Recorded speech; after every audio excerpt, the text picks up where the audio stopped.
going green. Eco-friendly. Slow living. Buzzwords that you're probably hearing more and more of as Kiwis grow increasingly mindful of sustainability. But how do we get there?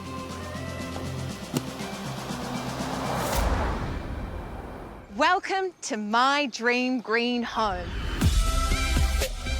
The show helping everyday Kiwis like you and me go greener. I feel like we're ready, we just don't really know where to start. Each week, we'll be meeting with Kiwis from flatties We tend to throw a lot of food away. to families who all want to do their bit for the planet. That's what we want to do because it's about sustainability. Pretty heavy conscience. We need to make it livable for these little ones.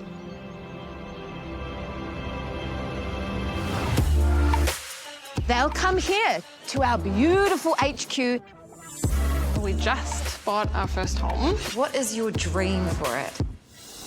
Where our team of experts and I will give them a budget. We've allocated you 45K total, It's gonna be amazing. a plan, Go bigger, utilise the whole space. It's so cool to see it 3D and come to life. and some inspiration. This is actually food. Is it? Yeah. Then, our homeowners will do some serious mahi That'll do it. to transform their green dreams into reality. Holy moly. Oh my goodness, what a transformation. It feels like a slice of barley or something, doesn't it? So they've used it in such a creative way, nothing was wasted. In living my dream. And you might be inspired to live your green dreams too.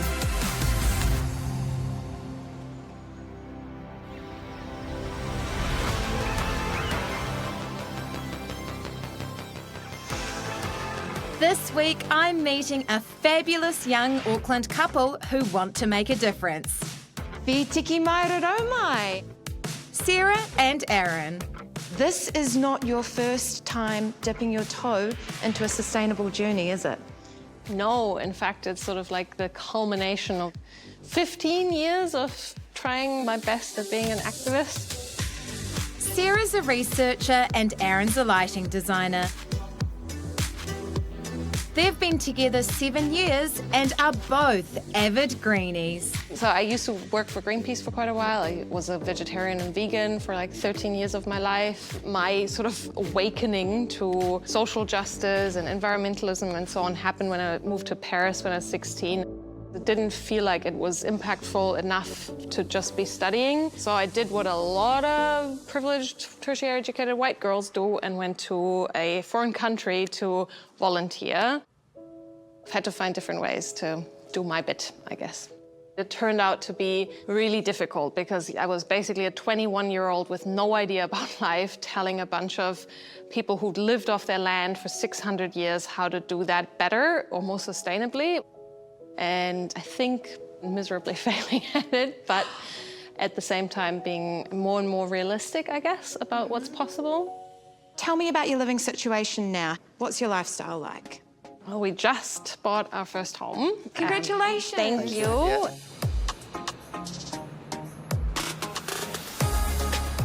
Last year, they got married and moved into a brand new townhouse in the Auckland suburb of Avondale.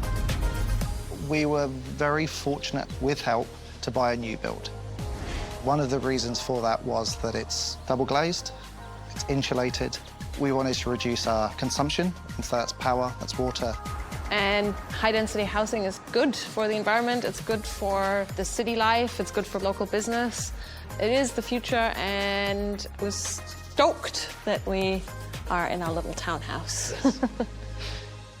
I always knew that as soon as we have our own place, I want to grow as much food as I possibly can on however small that place is. Turns out it's quite small. All right, so this is the garden. It's obviously not huge, but mighty, in my opinion. I kind of want to make a point. Like, I want to really show that it doesn't matter, you can still do a lot with very little space. It's our little slice of New Zealand, and we get to turn it into something that's nice and green in an urban landscape. You can already see that it's really easy to grow things here. This gets beautiful sunlight pretty much all day. All the plants that I've planted are coming through really strong. Sarah's always joked that she wanted to feed the whole family from our sort of back garden, so yeah. Turns out it's Aaron, me, and the cat. So we're probably, hopefully, going to create some surplus to share with the community as well. Well, you'll definitely be the favourite neighbour then. Hopefully. Yeah. Yeah. How are you going with that goal to feed yourselves from your own garden? Yeah, pretty well. Hey, we've had some radishes so far. Nice. Great, good start. Yeah, we had managed to have a little bit of a salad. One strawberry? Yeah, one strawberry. Nice. I've often come down in the morning and she's there staring at the strawberry, slowly turning from green to red. So we're off to a good start, but there's definitely room for improvement. Yeah. So the size of your kāinga is a bit of a challenge. There's not much space. Is that tough with trying to be sustainable? It's definitely a problem for storage. This is our kitchen. It looks really roomy at first glance, but... It's a little deceptive. It's got all the mod cons and everything, but storage is a real issue. So there's a couple of traps. For example, this particular shallow cupboard, and then this particularly tall cupboard. You can never see what's at the back. And not as much space as it looks. It stops here. I know we could make a lot more out of this. Are you having challenges with food wastage at the moment? If we harvest anything, then there's like nowhere in the kitchen it can go. So the fridge is fine, but fills up quickly. Kind of good to be in a small space in the sense it makes you really think of how to use everything most efficiently. But yeah, we definitely haven't optimized that yet. It seems a little bit overwhelming sometimes, but hopefully we can make it a lot easier for ourselves. So, to make over your backyard and streamline your kitchen storage, we're allocating you a budget of $10,000. Thank you. Thank you. Super stoked. Your home is obviously a representation of who you are in your community, and this idea of having this little green oasis that we can share with the people around us, I love that for us. Yeah. That would be such a nice way to be. Sounds like you both have some big dreams. Let's see if we can turn them into a reality. And to make those dreams a reality, I'm bringing in Green Team favourites, food and lifestyle experts Margo and Rosa Flanagan. Margo and I have lots to offer, anything around food, gardening. Giving them these simple tips that they can take away now and implement into their lives immediately and do it in a more cost-effective, sustainable way. Margo and Rosa have snuck in for a quick peek at Sarah and Aaron's kitchen and garden. Oh wow, this is actually quite a lot bigger than what I anticipated it was. And it looks like they've actually got quite a lot of storage. Yeah, like 3 times the amount of storage I have at home. I live in a townhouse myself, so this is familiar in terms of very minimal space, storage. Also, it is quite tight. Oh. That's not very convenient, is it? Very, very awkward. It doesn't look like a lot of storage here, but I think it's the way that they're actually utilising the storage. Yes. Yeah. But we can definitely help them with that. Wow. This is urban living at its finest. It's actually just a pure blank canvas that we can work with. Yeah. This is quite a decent size. Having that built-in retaining wall down the back, existing garden bed, they're expensive to build. And we can definitely utilise that and grow some veggies in there, grow things up the back wall. There's fence space as well. First off though, magnolia trees, they need to go. They grow quite large. They're going to create shade, and if they want to utilise that as a garden bed... Not good news. Not good news. This, I must say, outdoes my little veggie garden. I think it does as well. They know a thing or two about gardening, I reckon. Should we have a look? We've got a lot of plants in there though, don't we? So they've obviously crammed everything in. There's a lot going on in here. They're definitely green fingers. They've got a ripe strawberry. Do you think it's quite rude if we pick it? No, we cannot pick that, Margo.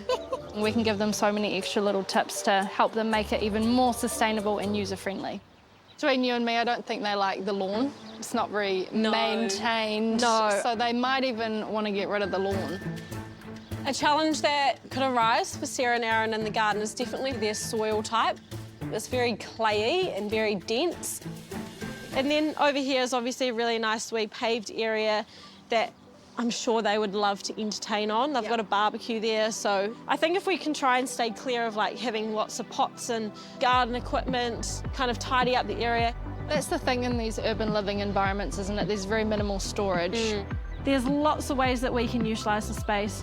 Very excited to get in there and show them what they can do. Oh, we are excited. And our experts are bringing that excitement to HQ. Kia ora. Kia ora. Where they're going to share their ideas with Sarah and Aaron. Congratulations on the new house. Thank you. Very exciting. Obviously, you've got a smaller garden space because you're living in the urban area, but definitely something we can work with, and I'm really excited to show you guys a few of the ideas that I've got. Awesome. Yeah, Awesome, cool. can't wait. Let's take a look. Let's take a look. Having some proper advice and some goals and some ways to do what we want to achieve, I think that'll hopefully tie it all together as the sort of secret ingredient to make it a success. So here we have your beautiful backyard. Thank you. I think the main barriers around the current garden space that they've got is the maintenance side of things. Do you have a lawnmower? No. No, okay, perfect. So should we just get rid of the grass? Yeah. Yes. You could lay cardboard down and actually mulch the lawn, and then you could create the pathways between your garden beds. That means you don't have to worry about maintaining the lawn, you don't have to use sprays. And then one really great idea I was thinking around this fence here, we could put an espalier along that wall and grow fruit trees. To espalier a tree means to train its branches flat along a wall using wires or a trellis. So that means that the branches get maximum sun, which I is love perfect. that. And it looks so good as well. Oh, I love that. Perfect. Yeah, that's So really you could probably fit 3 across there, I think. cool. Yeah. And another wee tip as well is growing high yield plants. So things like your tomatoes, your zucchini, radishes, carrots, you can grow a lot of them in a small space. You only have to have 1 or 2 of the plants. Wow, okay. Okay. What are the barriers in particular in your backyard area? Well, you can already see there's no storage whatsoever. This situation has become a lot worse ever since we've accumulated stuff to actually look after the gardens. Well, I've got some great ideas in terms of the storage area, which leads us on to the plan that we've got. I'm feeling excited about going on this journey. It's a little bit outside my comfort zone, but that's where the best stuff happens. At Green Home HQ, our expert Rosa is showing Sarah and Aaron her plan for their garden. Let's take a look.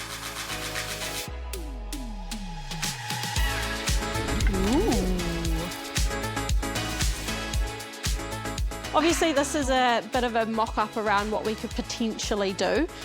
It looks so much bigger. I would say that the garden looks pretty much exactly like I hoped it would work, so I'm super happy. The ultimate dream is to have a shed. That storage area is really crucial for them because they don't have any other storage. I think getting a slightly bigger storage area was something that was really important to them. Here we go.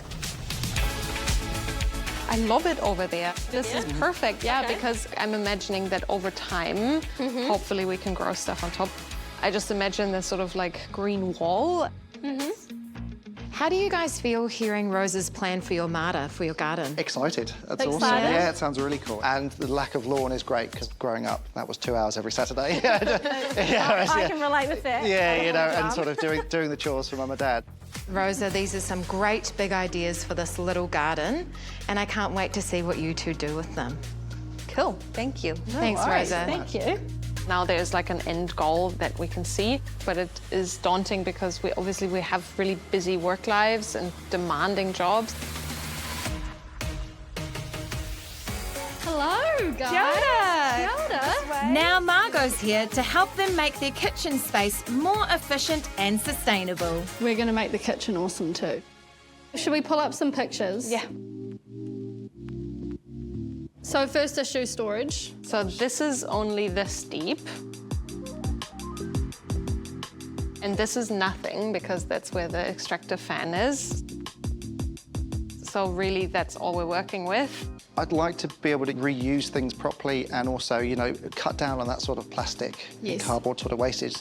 You know, taking your passion with being able to grow what you eat, I think it'll be really cool to teach you guys how we can take a recipe and adapt it with what minimal ingredients we have in the pantry and what's in the garden. That'd be awesome. Are you guys buying at bulk bin stores? A lot of the time, but not always, because, you know, convenience is a killer of sustainability. And yeah, we're not the best.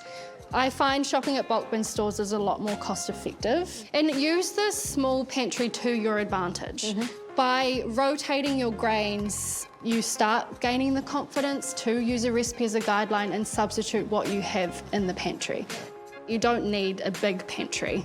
Does that make sense? It makes loads of sense. I love how you kind of flip the problem on its head. It's not actually the size of the pantry, it's this amount of stuff in there that's the problem. Yeah. With the kitchen, honestly, I had no idea how to even tackle it, and my mind is a little bit blown by this shift of perspective from actually maybe the kitchen isn't a problem, maybe it's what you put in the kitchen, and that's going to keep me thinking for a while. It's, yeah, brilliant. Inspired by our experts' advice, Sarah and Aaron get straight to work on their backyard makeover. All right. Our current plan for the garden is 2 big veggie patches. One is already built. The other one is going to mirror that.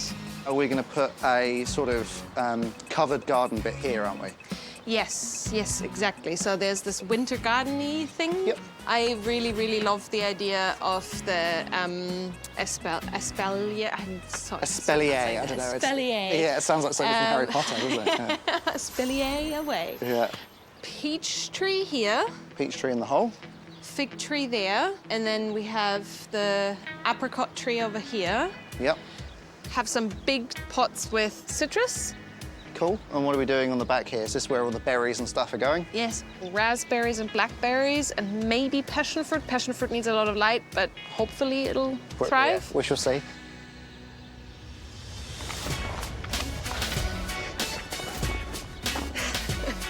You're right over there. All good. One of their first jobs is to dig holes for their trees and to attach wires to the fence for the espalier. You're supposed to basically just flatten the plant as much as you can against the surface it grows against. So you just grow strong, healthy branches along these wires. I'm super stoked. I'm super excited. It's like really fun to actually start making things happen now.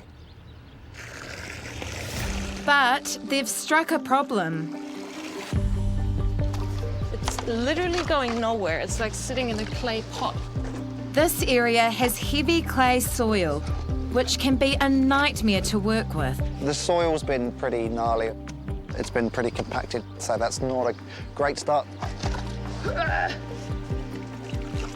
The soil is always a bit of a problem on these sort of new builds, purely because they've been driven over, they've got building materials, they get compacted, so that means that there's not a great amount of drainage. It's quite hard for the roots to sort of get through. It's not ideal. Basically, the advice I read was, if it doesn't drain within half an hour, then find a different place to put the fruit tree. I really hope that they're not going to sit in like basically a tub when it rains a lot now, because that might cause root rot, and that's a bit of a killer. Margo and Rosa have called me to Aroha Apartments, a place that shows you can live sustainably and be creative with storage in an urban living environment. There they are! How are you? Blair and Jules, who own and designed this place, they spent years and years researching other projects like this that have created sustainable urban living environments. They've got a 10 home star rating, which is all around efficiency, design and sustainability. They've got worm farms, veggie gardens. They've got an EV that people can book. They've got a shared space up here with a coffee machine. They even supply the beans and the milk. Amazing. Margo wants to move in, clearly. Really want to move in. And then there's this outdoor area here that people can enjoy. Jules and Blair are super passionate about creating that sustainable journey and making it affordable for other people as well. Hence why they created apartments that individuals or families could rent out.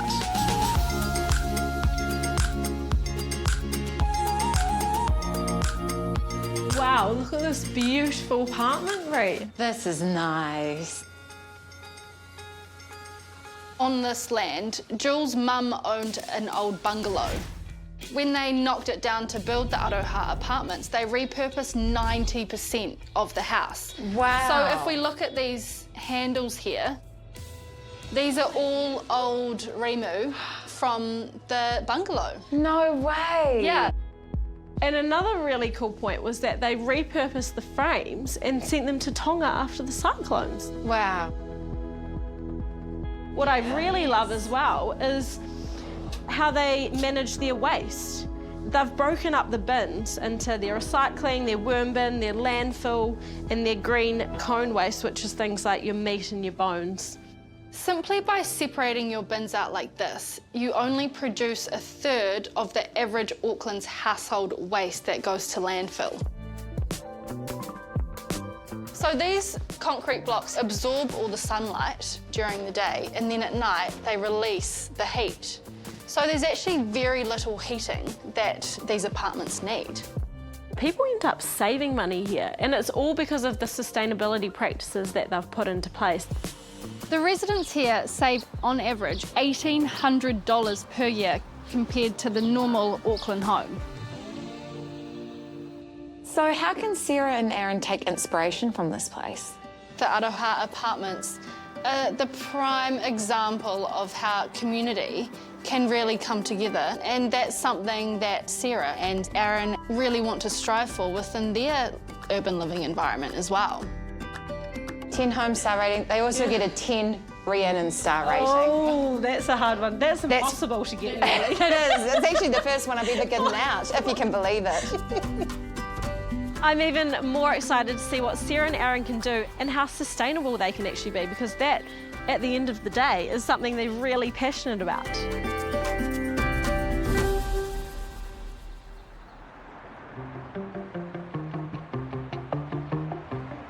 In their Avondale backyard, Sarah and Aaron have struck a sticky problem with their soil.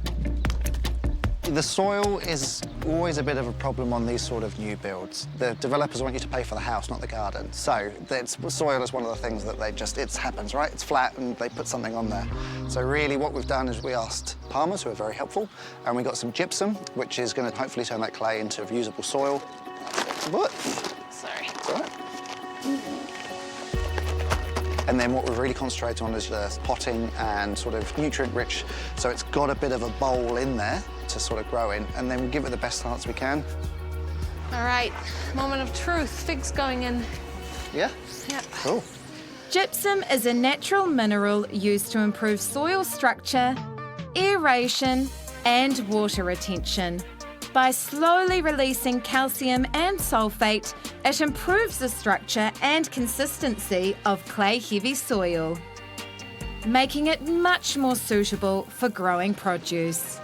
It's 100% a learning process. Let's hope everything goes well, and then I will have learned so much in the process that I can hopefully teach others afterwards. And one of the key features for improving sustainability in Sarah and Aaron's backyard is being installed right now. Cool. I'm glad we went for that colour. Having a thin tank is a really sustainable way of watering your garden. It collects the rainwater, and then you can use that to water your veggie plants. There we go. In the long run as well, it's actually going to save Sarah and Aaron money. They don't have to pay for as much water as what they originally were. Beauty. Look at that. Cool. It's ideal, really. On the ground. Nice. With this type of tank, you can even create a vertical garden. And then these are where the pockets go in for the, yeah. Sarah and Aaron are putting a fair chunk of their budget towards a 1,000-litre tank. With the water tank in, they are cracking on with other key features for the garden. So I just got home and Aaron secretly built the thing. And I didn't catch it on camera how he did it, so now no one's ever gonna believe that you actually made this thing. Look at it. It is perfect. Oh boy, it's gonna be so good. It does make the garden look a lot fuller now. And to sort out Sarah and Aaron's lack of storage in their backyard, they're bringing in a ready-made garden shed. Yep. Oh man, it's so cute. Normally $4,000 new, but they saved nearly 10% by buying the display model. So what are we doing now? We're gonna lift the shed over and put it on the foundation. Ooh, I'm keeping my fingers and green thumbs crossed. Exciting. I think he's going. Yeah. Oh God. Pretty wild.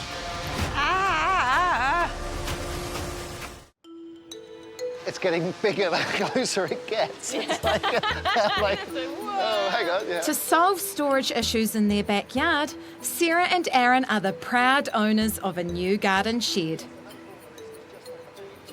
It's like kind of like getting a dollhouse. Just bigger. It's coming that way. Mate. We've got a shed. With their backyard storage sorted, they can crack on with tree planting.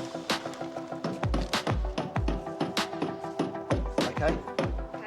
Part of the couple's vision is to share their produce with their neighbours. And that whole thing of being able to sustain ourselves first and then being able to sort of have that surplus be put back into the community. That's the goal. So Margo and Rosa have invited me to visit an enterprise which is all about community and sharing. Kia ora! Hi, Ray. Common Unity provide so many things to the community. They have their remakery, which is their cafe. They have a kitchen where they do lunches for schools and catering. Community gardens where they can provide locals with produce. It's a very inspirational organisation who are doing lots and lots of amazing things.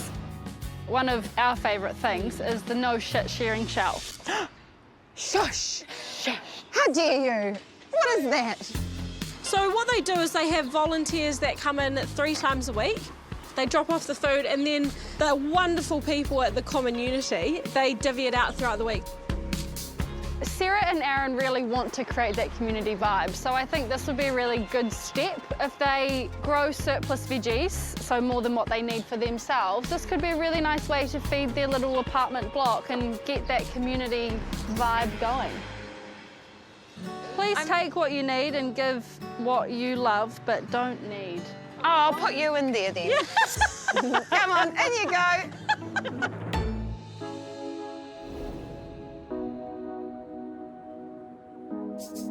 Places like this are really important because I feel like it creates a hub for people to go to.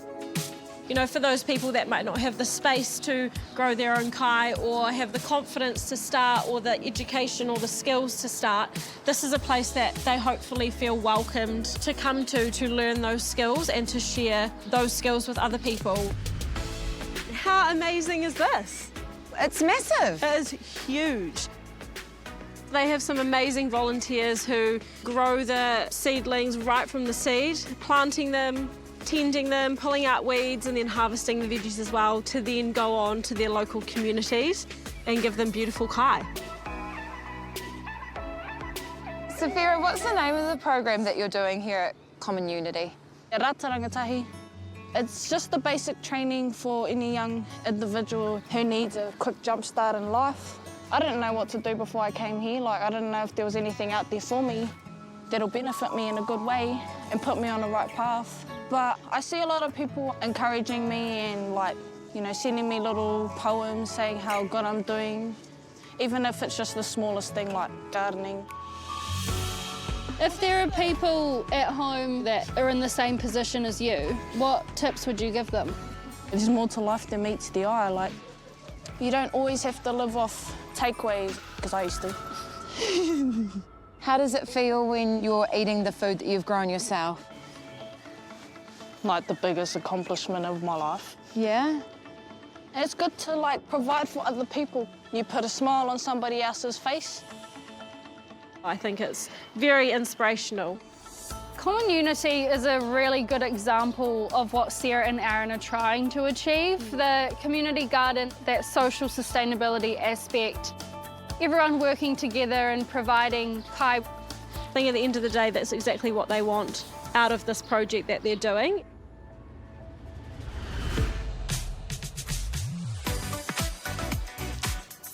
And look who else has her own special feature to share with her neighbours. It's a bit of a rough job, but that's okay. It's just going to be outside, and the point is that people need to understand what it's all about, and I think that's pretty clear. So, job done.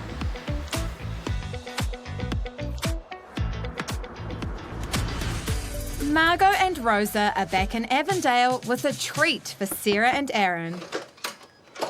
Hello, guys. How are you doing? They're all about sustainable cooking using minimal staples. Perfect for a small urban kitchen. We are going to do a breakfast recipe with you guys today. Ooh.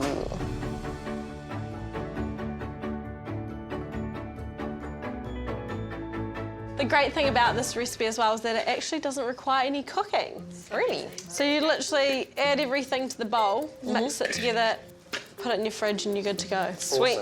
Are any of you perfectionists? No, not really. A little bit. Rosa and I, we don't measure anything.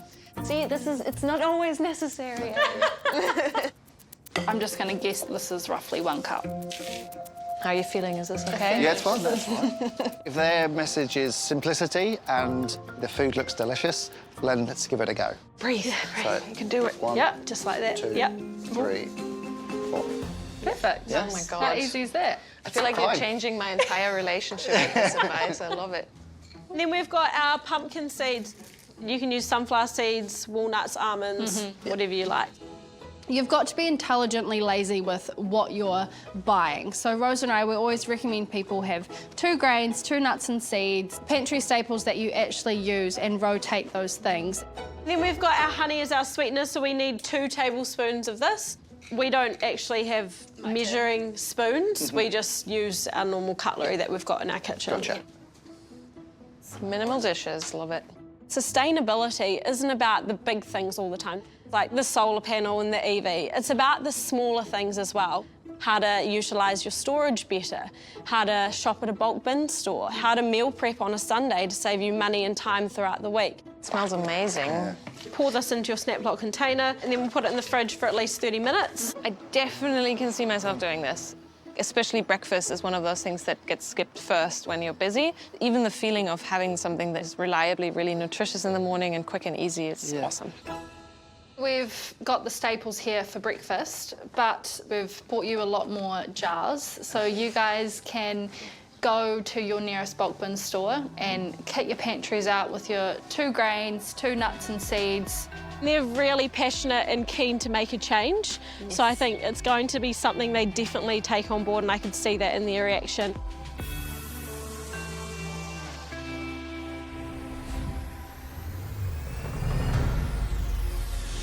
After weeks of hard slog, here we are. We're back to check out the results. Kia ora! Kia ora! How are you? Hello. Good. How are you guys doing? Loving the community pantry. Yeah. How cute. You've already got some goodies in there, I see. So the garden must be humming. Yeah, I hope you'll like it. It's been super busy. Especially balancing it with work and real life. Go on in. Thank you. Thank you. In Avondale, Go on in. Thank you. Thank you. We're about to see whether Sarah and Aaron have transformed their garden and sorted out their kitchen. Very nice, very clean. I gotta be honest, I'm not What are you seeing thinking? a hell of a lot of change. It kind of looks the same as what it was. Rosa, Should I reveal the first cupboard? do the honours.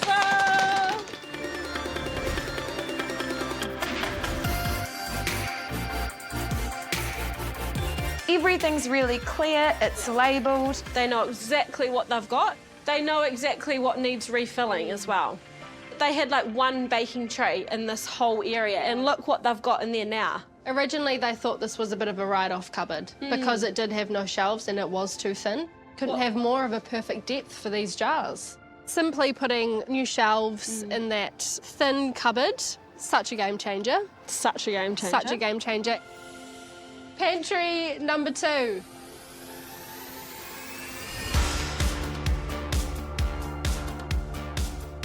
They've really utilised these lower shelves for the everyday ingredients. And as you get up, it's the packet things that they don't grab to every now and again, or they might refill their jars using those ingredients. The pavs. The pavs.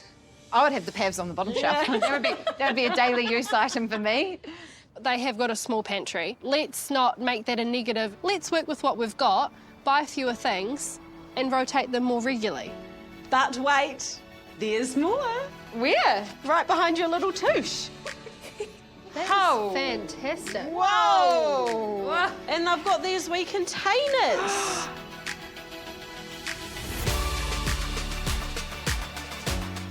How good's this? Because you can pull it straight out. Again, a little change that's been made. They haven't structurally changed anything. This is just a little wee cost-effective addition. What I love here is obviously they've created this pull-out drawer, but they've done a little section for their chopping boards and cooking trays. They've really made the most of the space, haven't Yeah, they have. So I think just utilising a little space for all that is so great. Simple changes that anyone can do in their homes. They've done exactly that. They have. I think they've done such an incredible job. So the kitchen gets the 2 Raw Sisters tick of approval. Big tick. Let's go. Oh my goodness, look at it.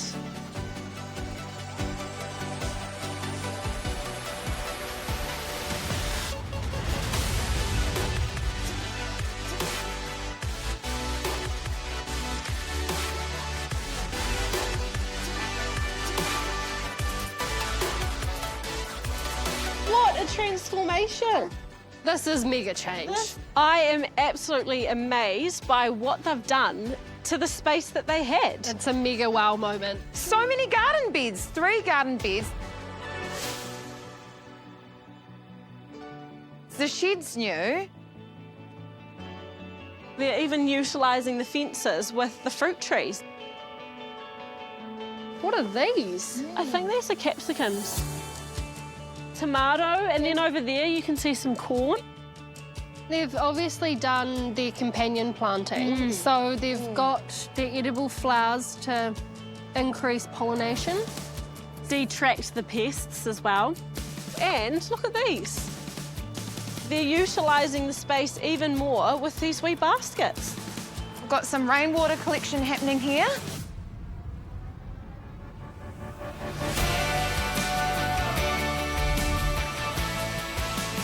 A bonus of a thin tank is that you can get pots to put on the side, so you've got even more growing space than you originally had before. Ladies, give it to me straight. You were expecting big things. Have Sarah and Aaron delivered? They have definitely delivered, and it looks amazing. Ooh, there's the pollinators from the companion planting. Hey guys. Hello. Kia ora. Hi. Here they are. Welcome to your beautiful backyard. We are all so impressed. Oh, we feel emotional. How do you guys feel? It's been a good few weekends of full time, if not more, digging in, but it's so rewarding. Seeing it all sort of come to life and be happy and thrive. Aaron always makes fun of me because I just murmur to myself, like, I love it when I harvest. I think it must be something even instinctual, right? Like that it just feels right to be able to grow your own food. What does it mean to you two to be able to live your life more sustainably? It really means everything to me, to be able to say we actually have the ability to make some of that stuff ourselves. It's not just the food, it's the water tank. All of those things are actually really freeing. It's like, provide for yourself first, and then the surplus you have left over, share amongst the community. And I'm just looking forward to reaping the benefits. Every little nudge in the right direction can accumulate into a big sort of change. How did you go with your budget? Yeah, budget was it was a tricky one.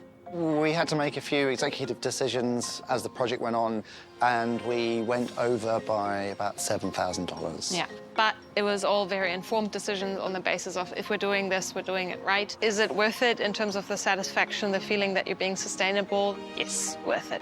Well, I think we're all extremely impressed. Thank you guys so much for all your help. We really, really appreciate it. It's been a bit life-changing. It's not an overstatement, so thank you. Oh, well, congratulations. I'm jealous. I want this to be my backyard. They've done a lot, but I have. think they're only just at the beginning of their sustainability journey. You know, they're not just doing it for themselves, they're doing it for their community, their family, their friends, and they're wanting to educate those people to also follow on behind them and make those small sustainable changes and steps. Oh my gosh, look at that. It's change. It's a big change. There's so much to see, I don't even know where to start. I didn't know what to expect, but I didn't expect so much variety of plants. Like, there's just absolutely everything here. Very good. Cool, well, we'll get lots of veggies from you guys, I hope. Cost of living, eh? Nice.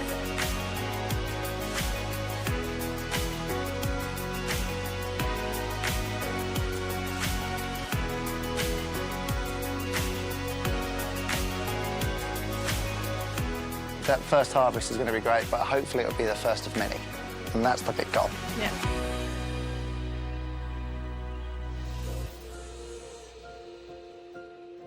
Three months later, and Sarah and Aaron's sustainable urban garden is flourishing.